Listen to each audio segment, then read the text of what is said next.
Welcome to another episode of Me, My Wife, and Sports. I'm your host, Fitz, with my lovely co-host, Darcy. Hello.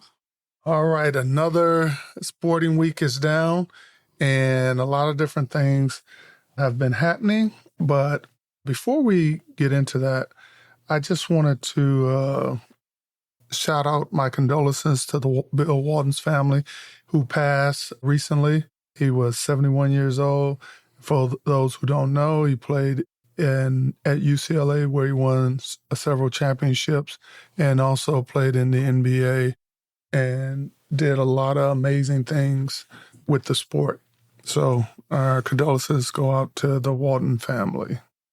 Now, Darcy, did you know what the most... What? Nothing. Go ahead. Did you know for the NFL, there's a place that they consider the most cursed place as far as playing arena? The most cursed place. Do you... NFL. Do you... The arena. Yes. Or stadium, however you want to call it. Okay. So it's a team stadium. Correct. That's the most cursed. Correct. And what's your best guess? The Washington Redskins. You mean the Washington Commanders? Yeah, them too. You are correct. You are correct. Yay! All right.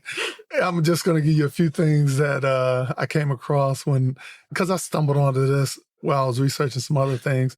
And they list the injuries and the player who were hurt doing this. And Jalen Hurts almost crushed. I don't know what game that was. Jalen Hurts? Yeah. They said he was almost crushed. Wow. And so that was recent. Joe Burrow, ACL. Adrian Peterson, ACL. RG3, ACL. Chase Young, ACL. Kyle Allen, some with his leg. They weren't as specific on it. Ryan Fitzpatrick, his hip. And Alex Smith, as we know, his leg. Mm-hmm. And all this transpired at the Washington Stadium. So I just found that kind of interesting. Wow. But wow. Yeah. So again, Washington goes down in the history books as in the past, a lot of old players wanted to play there because that was their big payday, because Washington was notorious for giving big checks to, I won't say old players, but seasoned veteran players who were on the downslide. Interesting. Yeah. And I don't know if you saw in the news about, and this was a while back, but Shiloh Sanders, Deion's son. Mm-hmm. Well, he was being sued, or he is being sued by an individual he was a security guard in the high school that Shiloh went to. And I think Shiloh was about 15 when this happened. So it's been a while, because he's in college now. So, but supposedly the security guard said he was hurt and doing a scuffle with Shiloh when they were trying to take his phone and coming into the school. And so the security guard, John Darjean, said he suffered permanent injuries as a result. So he sued Shiloh in 2016 for damages, as well as Deion, because basically saying that as a parent, he didn't take care of his kid, or he was responsible some kind of way. He was responsible. Okay, which is what we always talk about, if the parents are sometimes held accountable. In that case, I think it was, he saw the dollar signs. Well, absolutely. Absolutely. But when Shiloh was supposed to show up in court, they sent the summons to his old address in South Carolina, I think, where he was playing. And then at that time, he had transferred to Miss Jackson State, and it never really caught up with him. So to move forward, they finally sort of, Shiloh gets his lawyers, Deion gets his lawyers and get his piece dismissed. But the judgment, because Shiloh didn't show up, so he was in default. So the plaintiff received, he was granted $12 million as a default judgment. Whether he received any of it, I doubt it. But following that, Shiloh indicated that, of course, he was making money on his likeness and so forth, but said he only had a gross income of $193,000 in 2023. So he filed Chapter 7 bankruptcy while he was in Colorado in 2023. So I'm sure that's going to linger, but I don't see them. Okay, so this is Shiloh. This is not Shador. This is Shiloh, the older boy. Right. So he might very well need to file bankruptcy. Well, because he doesn't have the endorsements and the things that Shador does. True. But so I was thinking Shador, not Shiloh. But we're not aware, too, on what he has going on behind the scenes. He ain't got nothing going on behind the scenes. And he's Deion Sanders' kid, so he has something. That's why he ain't got nothing going on, because you know how Deion raised his kids. Well, he raised them to work. Deion might have told him, you need to be in court. Because I got money, you ain't got nothing. And Deion supported him. But it wasn't Shiloh's fault, based on everything I read. It was just the court documents never caught up with his residence location, because they were starting off in South Carolina, where he was initially, transferred to Mississippi State, and then to Colorado. Don't you leave a forwarding address? Hey, I don't know. And come on. He's Shiloh Sanders. We're talking college kids. Come on. He's Shiloh Sanders. It was not that hard to find him. Well, he must be doing something right, where his gross income for 2023 was $193,000 for a grad student in college. That's pretty good. Yeah. I mean, for a grad student, yeah, but it's not Shador. It's not Shador money. And it's not traditional Sanders money like the security guard probably thought he was going to. And that's why he was trying to sue Deion as well. Run into. You know, so I just found that very, very interesting. I'm sure more to come on that. And this was when he was in high school, so... He was like 15 Shiloh is like, how old is he? He like 23 now? How old is he now? He's in grad school, so he has to be at least 22, I would think. Yeah. You know, so... It's funny how folks see opportunity and try to take advantage of it. And what gets me is the court placates this type of behavior. Yeah, they allow. We in a sue or be sued. Exactly. And it goes back to what you said. Very litigious. These guys society. Making this money, they got to be careful on what they do and who they do it with. If you think that your child has any potential to do anything, anywhere, at any time, then you need to be on them, because this is a perfect example of something coming back to haunt this boy that he did when he was 15 years old.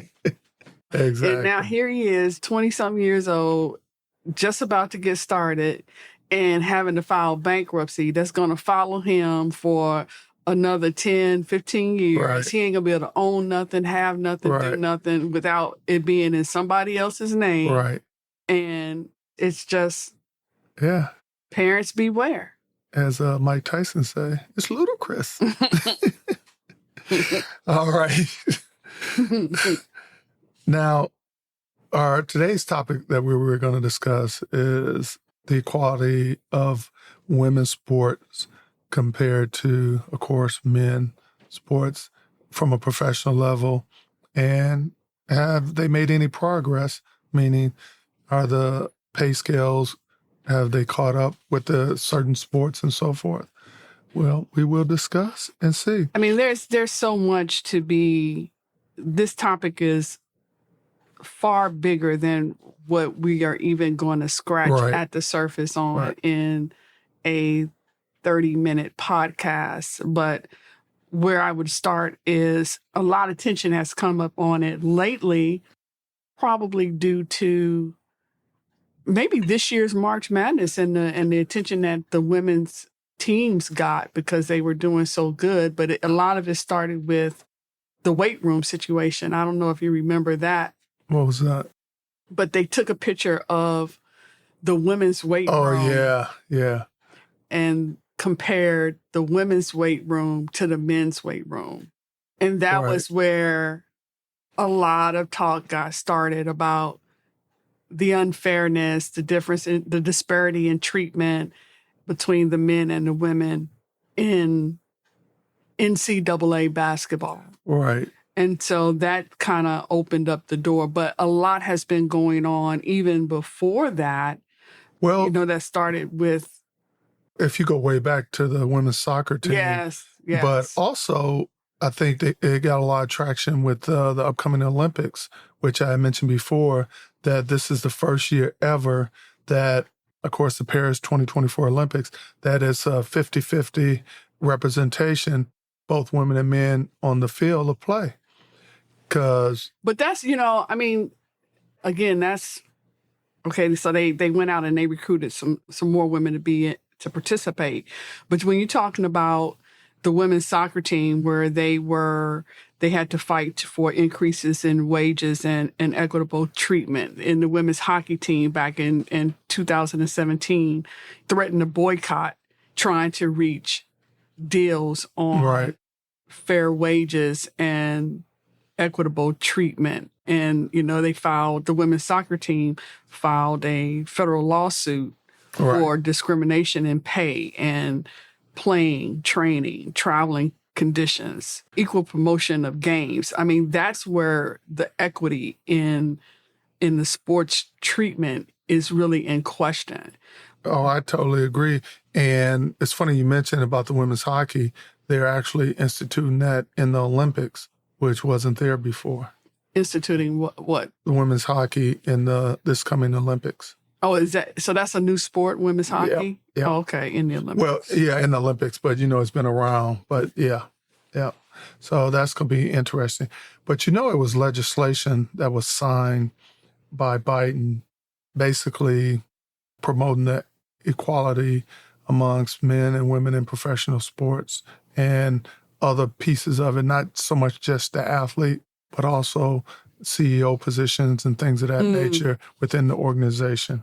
Yeah, that's one thing that the players now, they interviewed, I read an article where they interviewed some of the WNBA players, and they were saying part of the problem is that in the boardroom is still all men, and they need to hire more women, and they need to diversify the boardroom, not just with more women, but with more people of color. And that would help resolve some of the issues in the equality. It's funny you mention that because have you heard of the Russell Rule? No. Okay. The Russell Rule was pretty much named after Bill Russell. And one of the things, how it all sort of came about, the West Coast Conference ended up adopting the Russell Rule, which basically states, and of course this is in Division I NCAA, states that the various teams within Division I sports will interview minorities as well as like women, men of various backgrounds to give them opportunity to be coaches, officials, sports managers, administrators, and so forth, or athletic directors for major colleges. But the problem I have with that is I relate it to the Rooney Rule for NFL. You're familiar with that, of course, right? No. The Rooney Rule. I probably know about it. I just don't know the name. It's the same thing where minorities have the opportunity to interview for a coach. Okay. But you can interview, say, Hispanic, Black, male, female, and say, okay, I did what was expected of me as an owner by the letter of the law, give those individuals interviews. But knowing in the back of my mind, I'm not going to hire this person. I already know who I'm going to hire, but I'm going to play the game. So I think more needs to be done with that. And it's a shame we're in 2024 and still going through this with not so much just minorities in general, but women, giving them their just due in the various professions, because you have a lot of women who are part owners of several sport Right. And you would think that those owners would be coming out now and speaking up more. And hopefully after all the attention that women in sports got this year, and for some reason, this year just seems to stand out to me. It seems like this was really, the NCAA really brought a lot of attention to women's basketball this year. They had a really good draft class, and Caitlin and Dawn Staley as the coach of South Carolina, the Gamecocks, Angel Reese with LSU. We had a lot of good talent out there. And so the perception that women athletes can't sell out a stadium, that they can't sell merchandise, that all of those things that they were using to say this is why we don't invest, they no longer have the grounds to do that. And so hopefully we're going to see, like, one of the big changes was that the WNBA is now chartering flights for. They're not flying commercial. They're not flying coach anymore and having to load their own bags and with the general public, help put the food on the plane and everything else like they were doing before. So that's a step in the right direction. It's a small step, but it's a step in the right direction. So from what we're seeing here in the DMV, trying to get Mystics tickets, I mean, I'm hoping some of that is reflected in their salaries because those tickets are crazy. I mean, they went up, I would say, about 300%. At least. Like, it's you used to be able to, they was giving Mystics tickets away. But now, like, you got to take out a small loan to get a ticket. Or go to one game, and that's it. That's it. And so hopefully some of that is going to be reflected in their salaries. But it's a long way to go. Oh, definitely. A long way to go. And this has been going on for years. One thing that I found very, very interesting was back in 1967, women were not allowed to enter the Boston Marathon. Really? Women were not allowed to run in the Boston Marathon in 1967. That's really not that long ago. It's not. And so the first woman, she entered and ran as KV Switzer. Her name was Katie, but she entered as KV Switzer. And everybody thought it was a guy. When she entered, they thought it was a guy. They didn't know. When she showed up in heavy sweats and everything, still, obviously, she's a woman. They have old photographs of race officials trying to push her off the course. Wow. Forcibly trying to push her off the course. And somehow, like, she manages to complete the race. Right. So she is the first woman to actually finish the race as an official entrant in 1967. And then even after that, she was 2 miles into the race when they realized that she was a woman. And then they chased her down, and then they tried to push her off the course. And they got pictures of it. So, I mean, they're out there, go check it out. It's crazy. I don't know if Katie is still alive or not, but that would have to be a hell of a story if she was still alive for her to tell that story. Or at least her family, geez. Yeah, somebody to tell that story. But even after that, 1967, it was not until 1972, 1972, that women were allowed to enter the Boston Marathon. That's just something you just really never think about. So when we speak about equality, women's equality in sports, this is a fight that has just begun.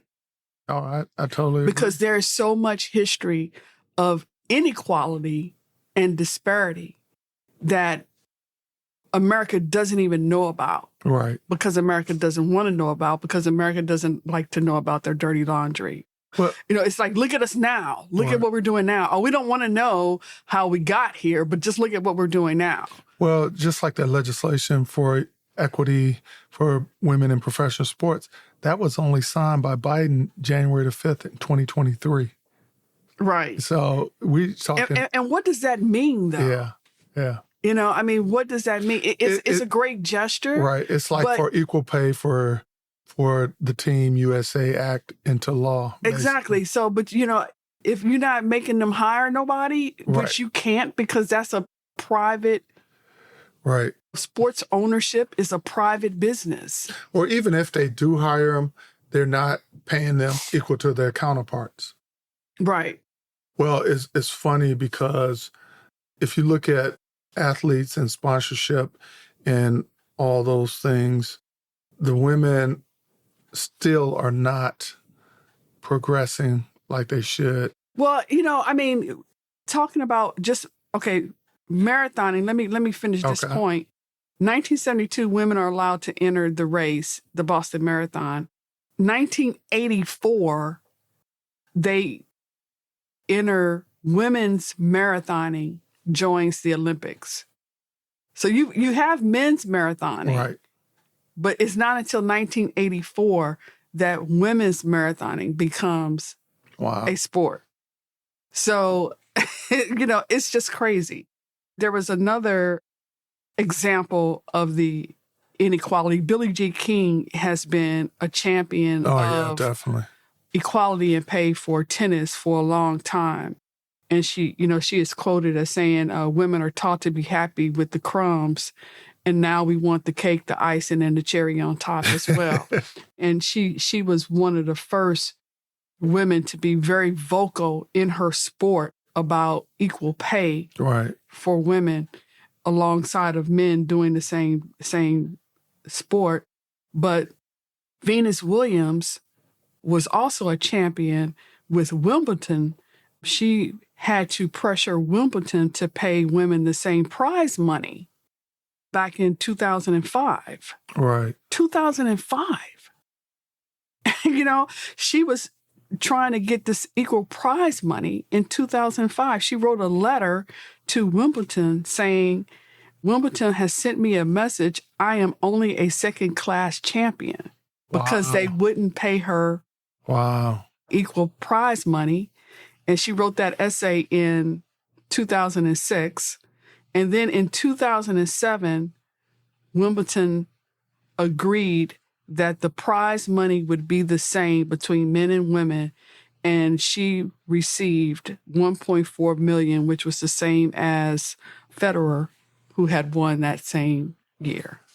So, I mean, that's the 21st century. But see, and the top players in whatever sport it is, the females, that is, they need to keep tooting that horn. And now you're starting to even get males in various sports agreeing and saying, hey, you need to start paying these young ladies because they're bringing viewers to the table, advertisement and so forth, and they are forced to be reckoned with. Now, do you know in 2023, the top 10 highest paid women were all tennis players? Yes. Whereas a decade ago, the list included women in NASCAR, ice skating, and golf. But and that's because now women in tennis are getting the same money as men. Because if you know the Williams story, that's why their father got them into tennis, because he knew tennis was one of the highest paid sports. Right. You know, I was looking at some statistics by Adelphi University out of New York. And for the men's soccer league, MLS, in 2023, the minimum that a player would get would be $85,000. And I'm just rounding these off. And the max was $651,000 with a team salary budget of $4.9 million, and up to $5.2 million. For the women's soccer, the minimum, and this again is in 2023, was $36,000, and the max was $200,000, and the team budget was $1.3 million. You know, which I thought was crazy. Now, prize money for the World Cup soccer men's in 2022, 2023, 440 million and 42 million winners share. And in the Women's World Cup, 110 million and 10.5 million winners share. So, I mean, you're quadruple on the men's side on what they're receiving and what they have to split, where women have to split 10.5 million. It's ridiculous.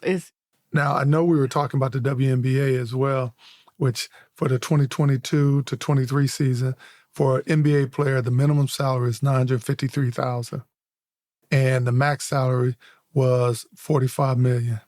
Right, which is probably LeBron or somebody like that. Of course, that 1%er. Yeah. And for the women, minimum salary was $60,000, and max salary was $234,000. Yeah, that's crazy. Not even close. Not even close.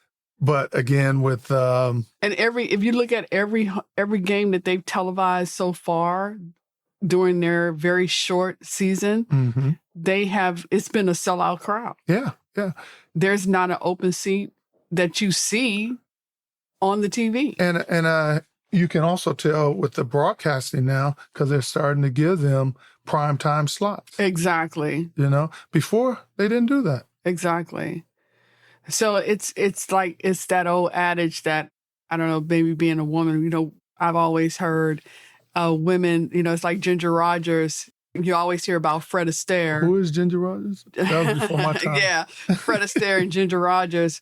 Everybody talks about Fred Astaire being a great dancer, and oh my God, he dances, he sings. But you know, Ginger Rogers did it all backwards and in heels. Right. And so, but you know, let me give you some quick stats here, real quick. Deloitte, which is sort of a firm that collects statistics and things of that nature, and they forecast that in 2024.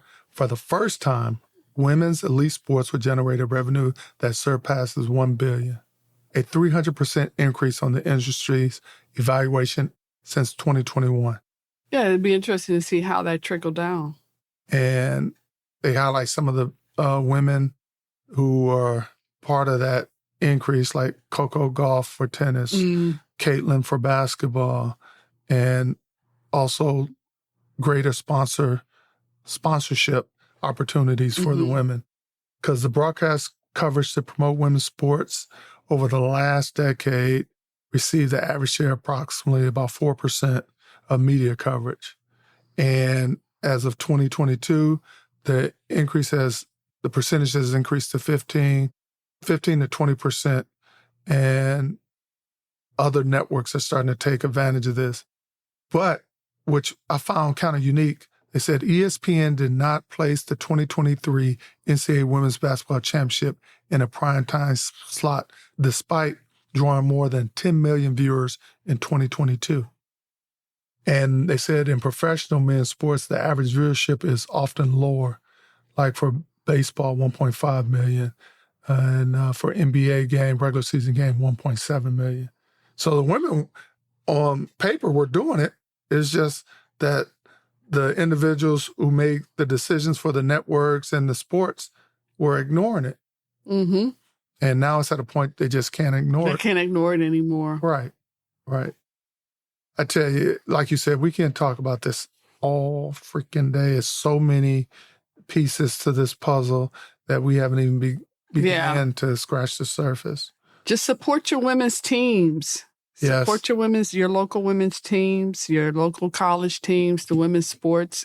They're doing great things, and they deserve your support and your sponsorship. And promote to your young kids that are females that they don't have to play the sport. They can be the president of WNBA or the president of the NBA. So open up the store, the candy store for them, and let them know that there are opportunities for them. And just because, you know, in the past and what we've always seen was a male running this, a male running that, you know, it doesn't have to be that way. Yeah, like Dwayne Johnson's wife is got that ownership in the the XFL. Right. Yeah. So she's doing it. She's a perfect example of a woman doing her thing, and she's got his support, but she is the mastermind behind the XFL, and so she's a perfect example of, of a woman out there taking advantage of opportunities. So yeah, that's a great point. Exactly. All right. Well, Darcy, we've come to the end of another episode. And just for our listeners, so they know, we're going to take the month of June off. We want to spend some time with the family and do some of those things that we haven't been able to do because of the show. Summertime. Yeah. But we will be back the first week of July to broadcast and pick up where we left off, which will take us into our season 2. So I just want to thank all those who are listening and from the various countries that I've mentioned before, all the way from UK to Singapore to Haiti. We appreciate all the listeners that we receive.